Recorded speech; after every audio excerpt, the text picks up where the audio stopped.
क्या आप जानते हैं, एक बार देवराज इंद्र ने खुद महादेव पर वज्र उठा लिया था, लेकिन अगले ही पल क्या हुआ?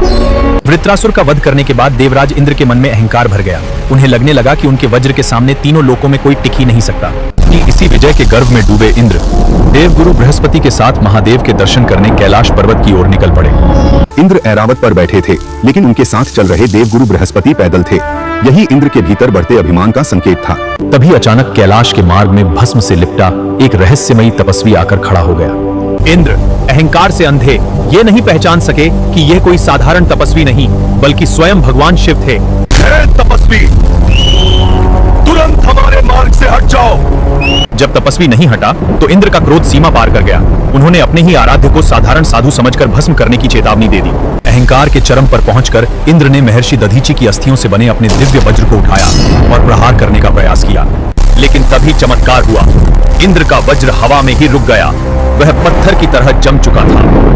देवराज इंद्र ने अपनी पूरी शक्ति लगा दी, पर वज्र 1 इंच भी नीचे नहीं आया। महादेव ने कोई अस्त्र नहीं उठाया, उनकी शांत उपस्थिति ही पर्याप्त थी। तभी उस तपस्वी ने धीरे से अपना सिर उठाया, उनकी भ्रुकुटी तनी और अगले ही पल उनका तीसरा नेत्र खुल गया। तीसरे नेत्र से निकली प्रलयंकारी ज्वाला को देखकर ऐसा लगा मानो आज पूरी सृष्टि भस्म हो जाएगी। दिशाएं कांप उठी, स्वर्ग लोक हिल गया। देवगुरु बृहस्पति तुरंत समझ गए कि ये स्वयं महादेव हैं। वे तुरंत दंडवत होकर इंद्र की भूल के लिए क्षमा मांगने लगे। बृहस्पति ने विनती की, हे देवों के देव, इंद्र से भूल हो गई, इन्हें क्षमा कर दीजिए। आपकी महिमा को ये पहचान नहीं सके। भक्त की प्रार्थना से महादेव शांत तो हुए, लेकिन तीसरे नेत्र से निकली ज्वाला अब लौट नहीं सकती थी। वो सृष्टि को भस्म कर सकती थी। तब सृष्टि की रक्षा के लिए महादेव ने उस प्रलयंकारी अग्नि को उठाया और क्षीर सागर में फेंक दिया। कहा जाता है कि उसी अग्नि से आगे चलकर जलंधर नामक महापराक्रमी असुर का जन्म हुआ। उधर देवराज इंद्र का सारा अहंकार टूट चुका था। उनकी आंखों से पश्चाताप के आंसू बहने लगे। उन्हें समझ आ गया कि महादेव की इच्छा के बिना स्वर्ग का राजा भी अपना अस्त्र नहीं चला सकता।